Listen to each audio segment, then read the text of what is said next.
Хорошо, мы тогда возобновим там, где мы остановились, и, и выполним оставшуюся часть упражнений по инструменту отслеживания проз- прозрачности. И первым упражнением в этой связи у нас будет пятое упражнение. Пятое упражнение– это где мы будем использовать функциональные возможности Excel по импорту-экспорту данных для того, чтобы изменить данные. Поменять данные. Я поэтому переключусь для демонстрации в инструмент, покажу вам необходимую последовательность действий, а после этого у вас уже будет возможность самостоятельно опробовать то, что показано на экране. Да, коллеги, давайте уточним. Ваш, э, у- Ваша регистрация сохранилась. Если вас система выгрузила, поднимите, пожалуйста, руки. То есть поднимите, пожалуйста, те руки, кого система выгрузила. Тогда наша подойдет вам и снова поможет ввести имя пользователя и пароль. Если вас выгрузило, поднимите руки.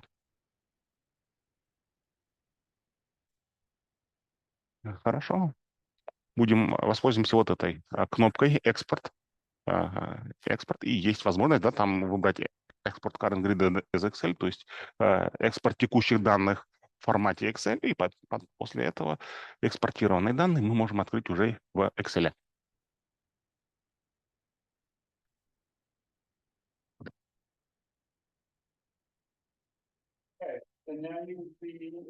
А теперь вы можете увидеть информация, которая вот изначально содержалась в моем файле, но теперь она несколько в трансформированном виде.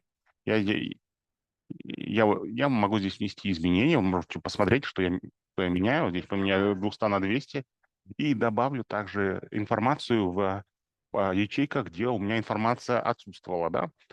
То есть, предположим, да, что у меня по некоторым секторам отсутствовала информация, я после импорта данных данные нашел и решил буду вводить. То есть здесь то же самое, как и вот с нашими, со- тоже правило, с которым мы знакомы, с которым нам уже знакомо.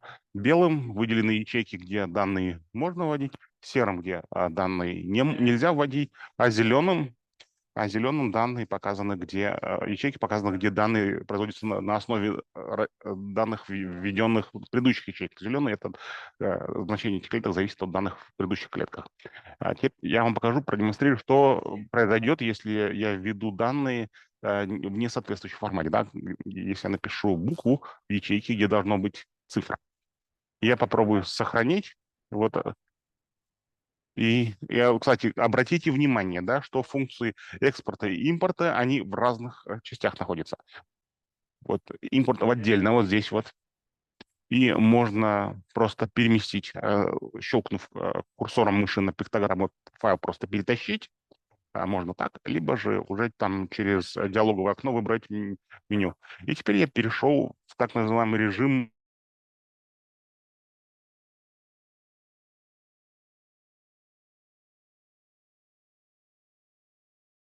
предварительного синхронизации данных.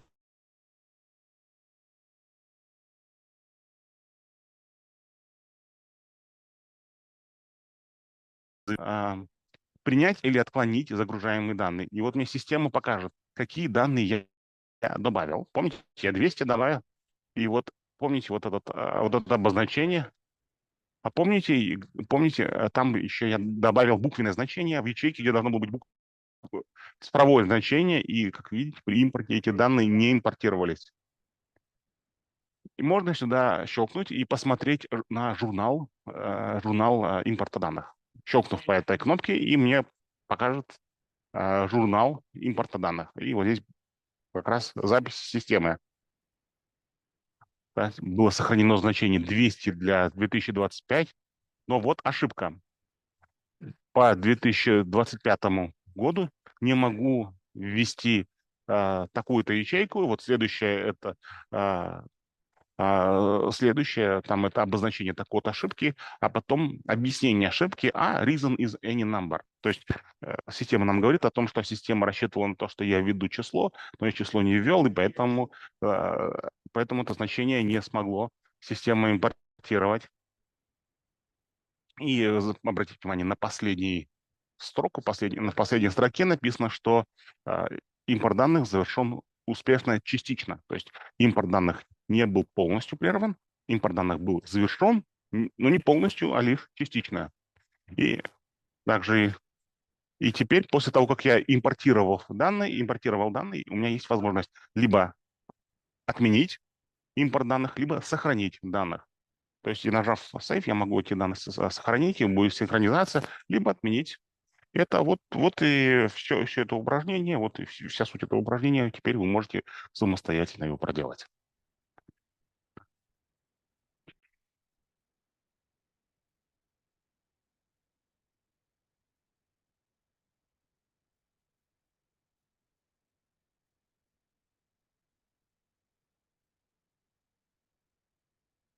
Задание для упражнения у вас приводится на экране. То есть первый пункт — это экспортировать данные, экспортировать введенные данные в Excel, потом а, импортированные в Excel данные а, модифицировать, то есть внести где-то изменения, может быть, добавить новые данные, потом сохранить этот excel файл, и этот excel файл уже импортировать, а потом в режиме редактирования ознакомиться с тем, что было импортировано.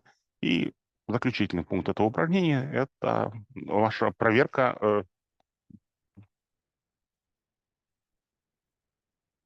Да, и в руководстве к упражнению у вас там уже есть пошаговые инструкции к этому упражнению. Да, и последний пункт в данном упражнении — это упражнение на проверку того, чтобы вы могли знать, читать и понимать записи в журнале, в том числе ошибки, записи об ошибках.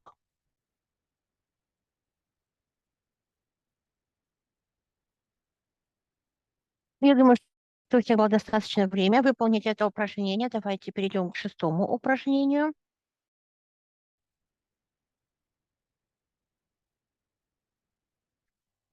И шестое упражнение мы добавим информацию по политике и мерам, и я покажу вам инструмент, и опять вы сами будете дальше работать с этим упражнением.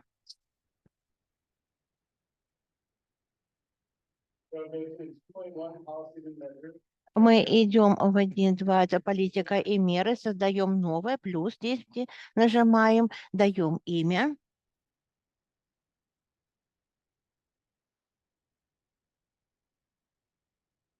Затем добавляем новое.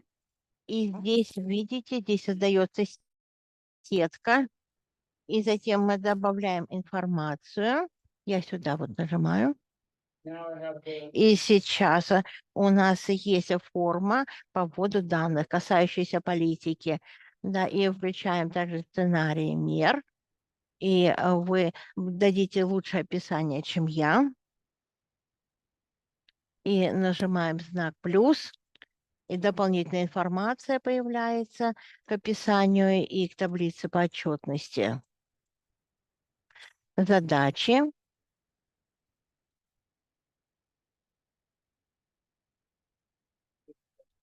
И что я хотел бы сделать, конечно, вместе с вами, да, нам необходимо выполнить, дать название клиента и дать вот это имя, название организации в вашей стране, да, по программе смягчения, митигации, например, Министерство транспорта.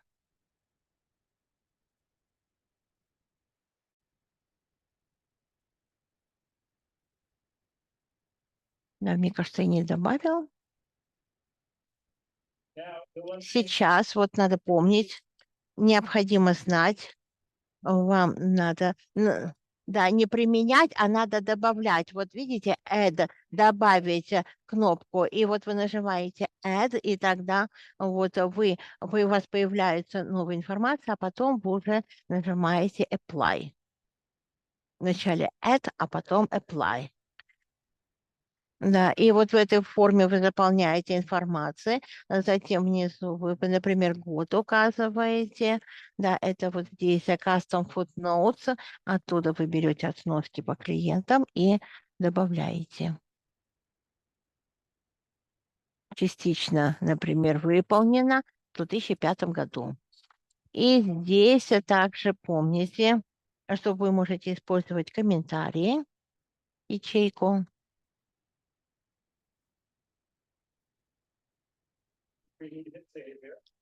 Да. Ну и, конечно, надо будет сохранить. Да, и вот вы проверяете, да? Когда выполните, проверьте, что вы сохранили. И потом вы увидите здесь треугольник, который показывает, что эта сноска существует. Нажимаете, возвращаетесь назад, и вы можете увидеть ту информацию, которую добавили. Да, вы создаете политику.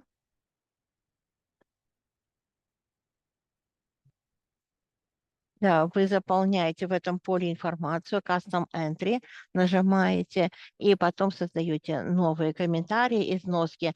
Это вот все упражнение 6.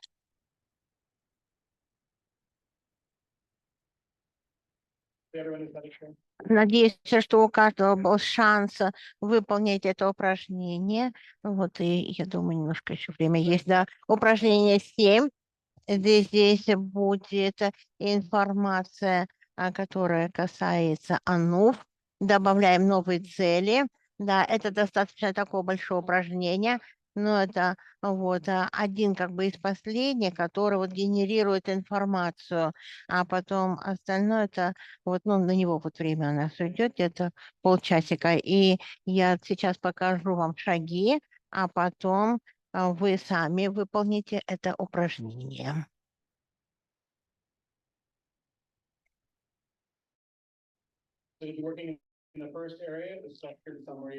Вначале мы будем работать первой, как бы части это структурированная краткая информация. Прежде всего надо поставить цель, нажимаем значок плюс, это первая целевая задача.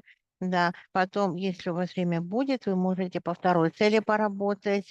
И здесь я должен расширить, чтобы увидеть больше информации. И мне надо, извините, я вначале добавляю информацию по вот цели, целевой задачи, затем надо дать описание, и я здесь записываю, что необходимо. Вот 5% к 2030 году. И вот у меня целевой год – это 2030 год, уровень целевой – это 95, а базовый год начальный 2010. И сейчас мне надо создать индикатор, показатель. Да, нажимаю опять плюс знак. И здесь я должен представить информацию по показателю, по индикатору. Да, и я говорю здесь о том, что это выбросы по всей экономике и вот всю остальную информацию, которую вы вот должны записать в соответствии с руководством упражнений. Как я объясняю, здесь еще есть больше информации. Здесь также есть поле, часть, которая показывает отслеживание прогресса, а потом по выбросам. И вот мы пишем 98, 97. И опять мои индикаторы – это выбросы. И я показываю за 2 года, какой у нас был объем, уровень выбросов и отслеживаем прогресса. Потом мы переходим к достигнутому прогрессу, и здесь я описываю прогресс до настоящего времени.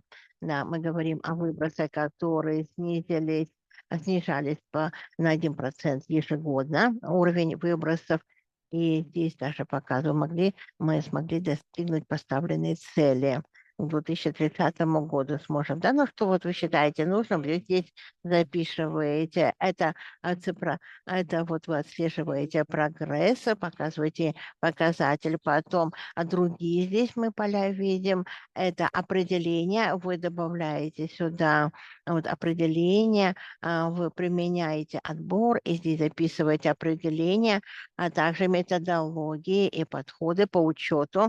Опять же, вы вписываете информацию, это вот в руководстве по упражнению. И, наконец, АНУФ. Здесь немножко по-другому надо сделать. Если вы знаете АНУ в вашей стране, попытайтесь сделать все наилучшее, чтобы эту добавить информацию сюда. Да, и здесь вот это должно строго вот выполнять требования, и должно здесь четко показывать и в соответствии с оно, в которую предоставляете, да, и потом вы, да, вот и здесь это вот последнее заключительное по оно касается. Я думаю, конечно, много надо сделать, может быть, где-то полчаса пойдет, или у вас займет это время или побольше, но если будут вопросы, вы задавайте вопросы.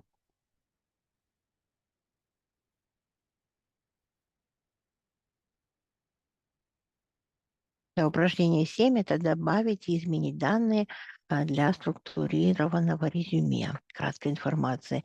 Первое – это добавить новые вот таргет, целевые задачи, затем ввести информацию по целевым задачам, добавить индикаторы, показатели и их информацию, добавить данные по отслеживанию прогресса, добавить также информацию, данные о том, что прогресс достигнут, добавить информацию, добавить методологию и подход учета. И последняя строчка – это информацию добавить об ОНО.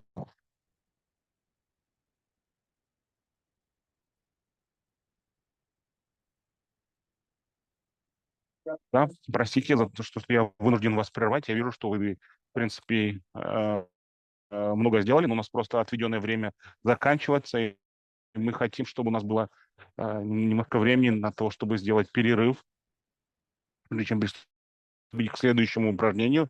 И последнее, самое последнее, это упражнение, которое вы можете делать в свое свободное время или дома, это сгенерировать таблицы отчетности. Можете это сделать после того, как вернетесь с перерыва.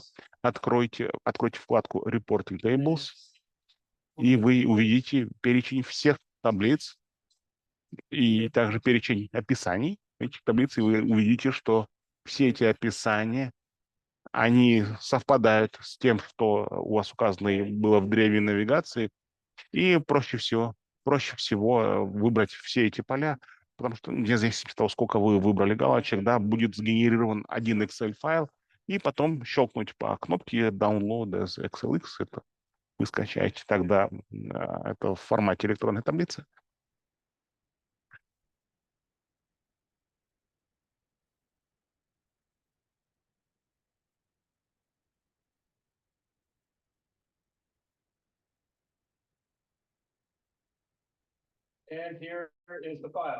И вот у вас получился файл. Первый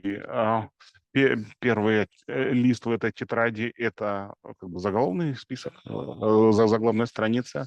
И здесь обратите внимание, что не вся информация у нас, потому что из-за того, что система не полностью работает способна, не все сведения загрузились, но тем не менее те данные, о которых мы говорили, с которыми мы работали, они прогрузились, они прошли, загрузились в файл.